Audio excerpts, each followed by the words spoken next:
weapons and the skills and talk about what they do and how I use them. If you have questions at any point, just ask.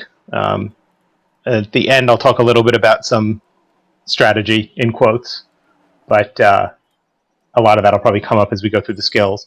So I'm going to start with the hammer, which is kind of situational. Hammer 1 you use to hit guards if it's a miss guard killer daily. That's about it as you head up to build a ram.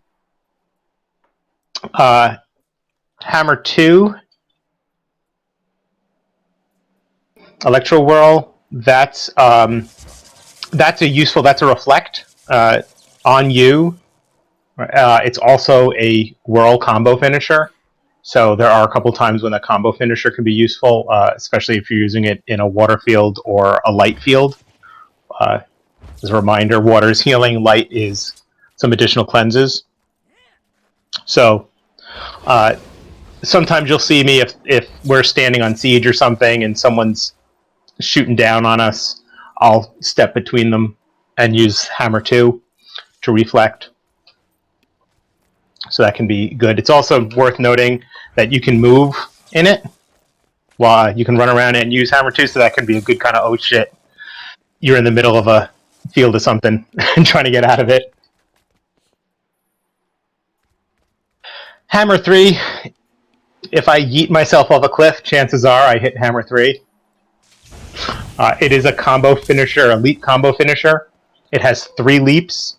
So if you accidentally use it and you swap weapons, you'll cancel that and hopefully keep yourself from going off a cliff. It's worth pointing out. But it can be a good way to give yourself a little bit of extra speed, but generally speaking, you're probably not going to use it very much. Hammer 4 is Shock Shield. That provides a little bit of barrier based on enemies that you hit, but really its use is a block. So again, another nice little oh shit button, or if you're trying to provide sustain on siege, you can stand in between you and the enemy and block some damage as well. Hammer 5 is Thunderclap. There's a cast time, so be aware of that. Generally speaking, if you're trying to stun, so it's also a stun, that's the big use. If you're trying to stun someone who's running away, you're probably going to want to drop it right in front of them, and they'll probably get hit by it. If you drop it on them so that they're centered, there's a chance they'll be out of the field before the cast time is over. So that just takes a little bit of getting used to. Keep going along the lower bar, and I'll talk about the tool belt skills next. So we use Medkit.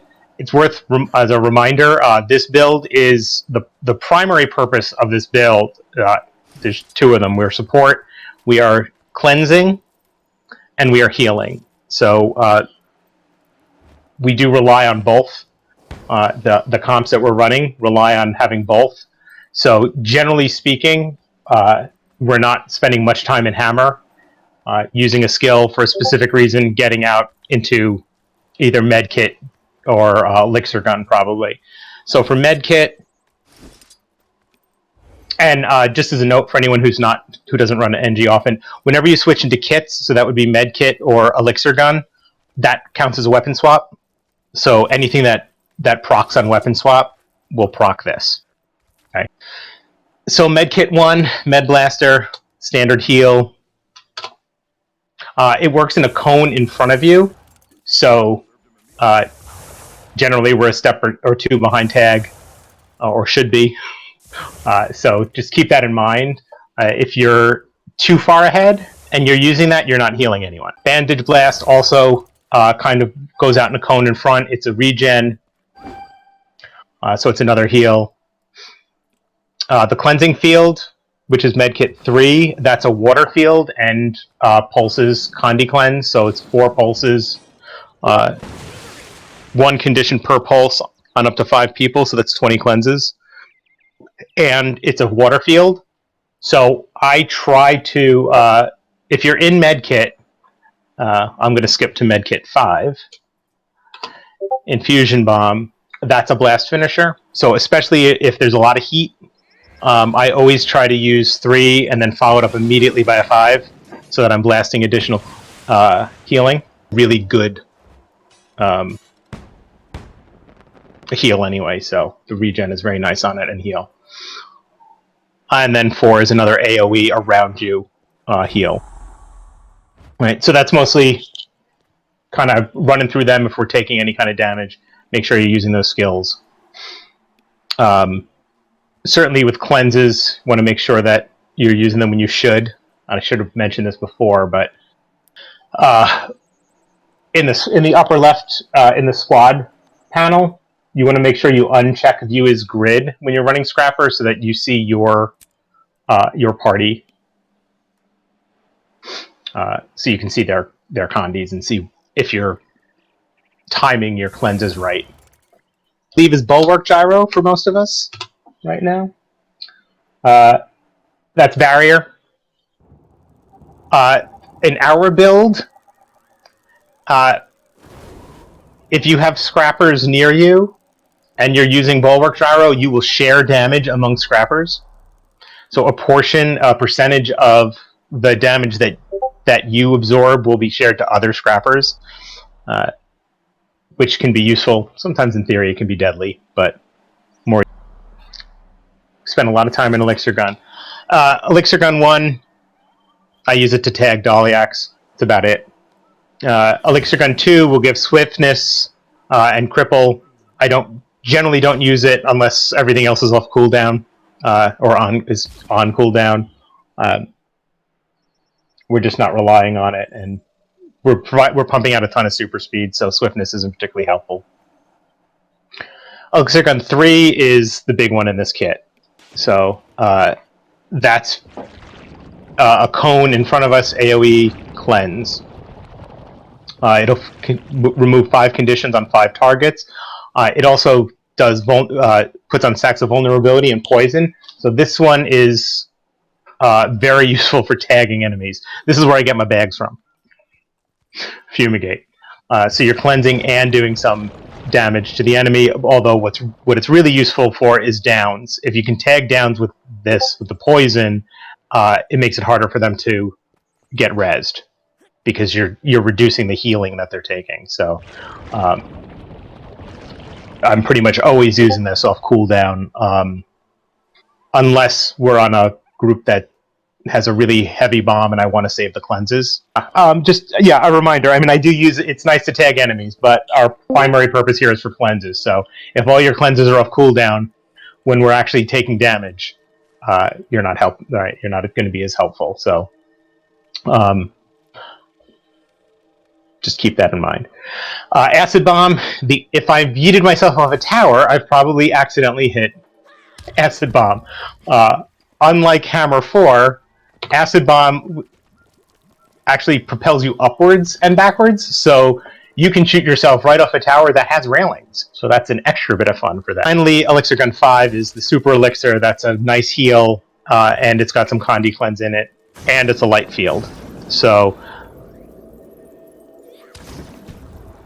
light field into Hammer 2 will give cleansing bolts. The light field into, if you use Elixir Gun 4, Blast Finisher, again, you get more cleanses that way. Along the last skill, the last utility skill before the elite is Purge Gyro, another big Condi clear. Also, our gyros, so 7, 9, the elite skill, the function gyro, and also F1 all give super speed. The gyros give super speed when they end, which sometimes folks don't necessarily realize. So it's, if I use Bulwark Gyro or Purge Gyro, it's when that gyro ends that super speed is given. Your F1 actually is immediate, so I tend to use that more if I need speed right at that moment. And then Sneak Gyro also has a cast time, so be aware that when Fiera's counting down for stealth, I usually hit it when she hits about 2, if she's counting down from 5. I usually count down from 3. Or from 3. Do you? Yeah. There you go. Either way, at 2. At about 2. 2. 1. Yeah, that's true. Hit it on 2. Me too. Hit it on 2, it'll go Hit it on 2 and yeah. and then blast it. Yeah. As scrappers, blasting your own stealth field is very important. Yes. Because they made a change, and you will blast your own fields before you blast any other fields. Yeah. Because the smoke field doesn't last the full extent of the stealth, so you don't want to wait too long, or the smoke field will disappear, and then you're not blasting anything. Skills. F1 is Bandage Self. That is a self heal.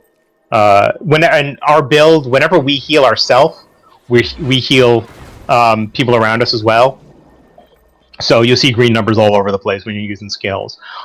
That's also a super speed. Be aware, if you look at the tooltip for that, your allies will get 5 seconds of super speed, you get 12. So just be aware that you're not sharing equally, and you're going to end up pulling ahead of the rest of the group if you're only using that for super speed. F2 is our lovely little mini bubble there. That provides stability. It also blocks missiles, so all around good skill to have. I'll generally use that shortly after an engagement, assuming that my firebrand is giving me stability, as we push.